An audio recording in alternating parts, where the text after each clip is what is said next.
would you, for instance, like 1 week you'll do bench, would you switch it to incline the next week, or would you do like if you're having trouble with your bench press, would you just switch to incline for like a couple of weeks and then come back to it? For you guys, like y'all bench only. I never see y'all do any other exercises. So my honest opinion would be like, you either drop bench, pick like close grip or incline, stop maxing out on it or sub maximally, and start bringing in other stuff. Because sometimes it might not be that, you know, sometimes it's just that you're not choosing the right auxiliary exercises to then bring up your bench press. You know, and it's like I was talking to Jordan. I was like, anytime I see someone get stuck on their chest, their back's weak. And anytime they can't lock it out, their triceps weak and their back's weak. So, you know, you got to find exercises that are going to strengthen up your back. But you also got to understand that if you work at 90% or greater for 3 more weeks, you can count out any stimulation, any type of continual progress if you're an advanced lifter. So if you're working at 90% every week on bench press, okay, after 3 weeks you can forget any progress because you're not going to get any better. You have to find some way to create a different stimulus, whether that be going up a 2 board, a 1 board, a 3 board, using bands, going to floor press to start doing repetition work or sub-maximal work. Like, that's the big thing about Westside is that's why they rotate exercises. They're advanced, so they switch them up every week. Most people can get away with just switching them up every 2 or 3 weeks. And they bench every once in a while, but it's, you know, they bench every week using sub-maximal work, the dynamic method. But, so yeah, if I was y'all, I would scratch the bench, pick another exercise, rotate them, and then build up your weaknesses like that. And then, because again, when's your next competition? I was thinking of doing one in September. Okay. If I was you, I wouldn't even worry about bench press until August. Now, have you been, how long have you been bench pressing? Competition-wise? How long have you had a ball in your hand bench pressing? Oh, 8 years. Okay. So, you know, you don't have to bench every week. If you don't bench, you're not going to forget how to bench. I haven't ridden a bike in a long time, but I feel confident I can get on a bike and keep riding. Same way as bench pressing. It's like, you got to build up. Your skill stuff is stuck because your general is stuck. Bring up your general work, bring up your weaknesses, and then you can start adding back in skills work here and there to kind of get back up to get back up to where you're trying to hit bench wise. What helped me out was that little thing, whatever was written a few years ago, what your weak points are to do those exercises. That was my biggest thing. How do I know what accessory to do and to be beneficial? So I took my weak points and that was my accessory. Yeah. Okay, so I'm sticking 50%. I'm going to do this, and like you said earlier, my weak point is the same as the next guy. So your workout partner can't do the same shit. Yeah. Get him to do something. If he's starting there throwing up against the hooks, he's got weak ass triceps. He needs to go bang out a bunch of tricep workout. So forth, right?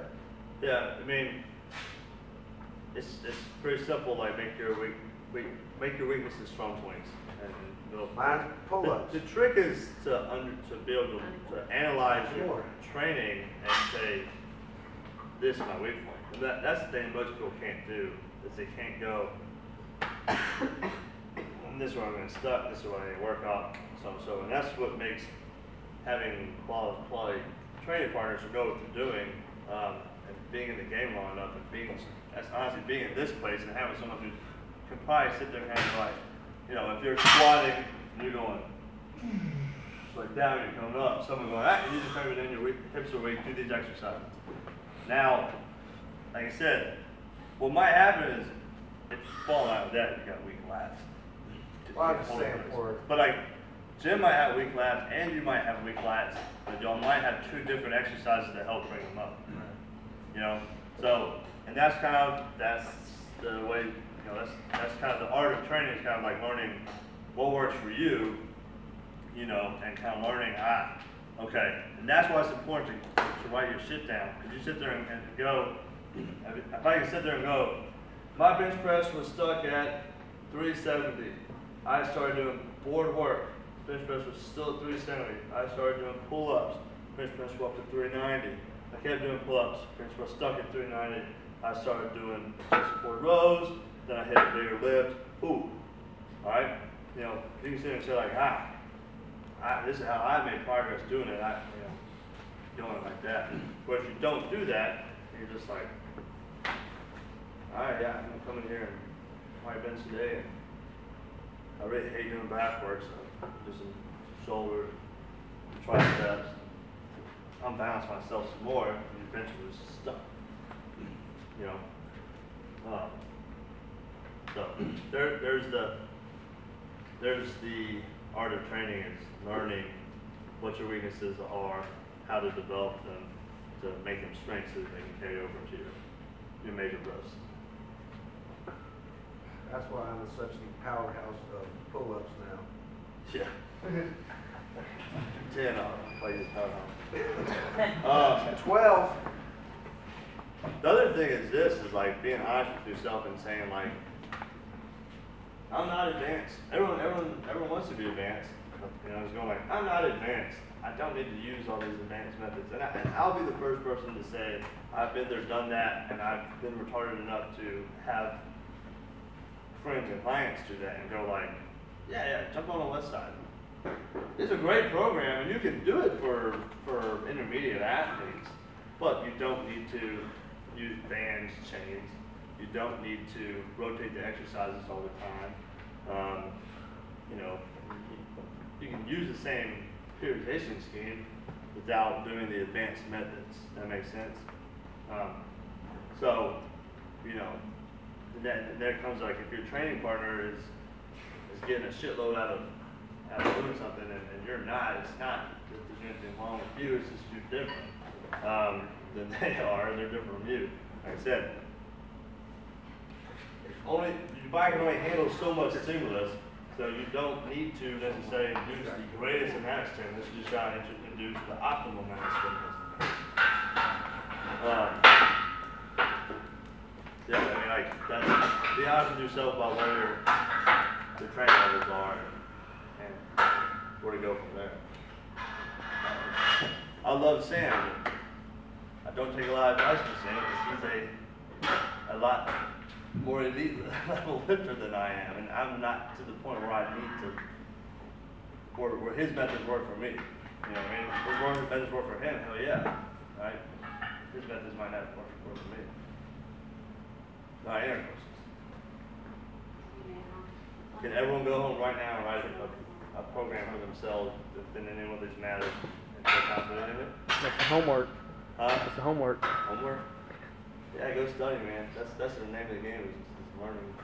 The more you know, the more dangerous you are in the way of the game. Another question. Yeah. Just what you were talking about, beginner, medium, advanced, what we used before, what we had talked about, is that pretty much the basis in terms of if you are a beginner, you basically cannot do your own body weight per se, and an immediate or an advanced person would be somebody that can double their body weight? I'd say a good way to determine whether you're advanced is if you have an elite total. So go by that. If you have an elite total, you're probably pretty advanced. You're just a freak of nature. Right. And you're just really strong, in which case you're still And pretty for my advanced. body weight, that would have to be 1590, 1600 basically. Usually, beginner, if you've been lifting longer than a year, you're usually not a beginner. But you know, if you can't squat your body weight, you're a beginner. If you can't bench at least 75% of your body weight, you're a beginner. If you can't deadlift, probably 1.5 times your body weight, you're a beginner. That's okay. Shit, I'd rather be a beginner. It's true, if you're a beginner, it don't take much effort at all to get to intermediate. It takes a lot of effort to go from intermediate to elite, and elite to like top of the world. Beginner to intermediate is a very quick phase if you can just know what you're doing and you can get to it. But yeah, I'd say if you're elite total, you're advanced. If you don't, and you know you have a it's a bodyweight squat. Bodyweight squat or above, 75% bench press or above, you know, 1.5 times by deadlift or above. You're probably intermediate. Not, you're beginner. Second part into that same question. Oh, and I also said this. If you don't have decent form, you're also a beginner. Okay? I mean, if you can deadlift 1.5 times your body weight, but you're like this, Right. you're a beginner. You just might have some underlying genetic strength. You know, your form's not, I mean, nobody's perfect, no one's form is perfect, but you know, if you can't bench press with a leg coming up and you're doing that, you're Right. a beginner. For sure. You know? But the same. Same into that same question with beginner intermediate also goes along with whether you use bands or chains.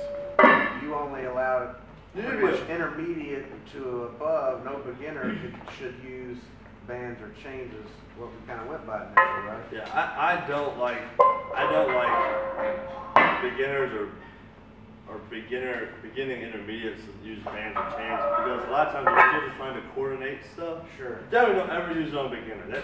Don't ever put bands or chains on a bar for a beginner. If they can't coordinate the lift without variable resistance, they sure as shit can't accommodate the lift when it gets, you know, 100 pounds heavier at the top.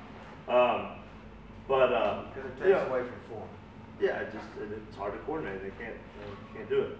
But I'd say, you know, once you've been doing it a few years, and once you've got, you know, a good 4 to 5 years underneath your belt, and you're kind of pushing up there towards your advanced level, you start using bands and chains for your major lifts. I mean, like, you can do band pull aparts, you can do band press down. That's not going to really make that big a difference. Yeah, not that kind of stuff, but when you're attaching it to things.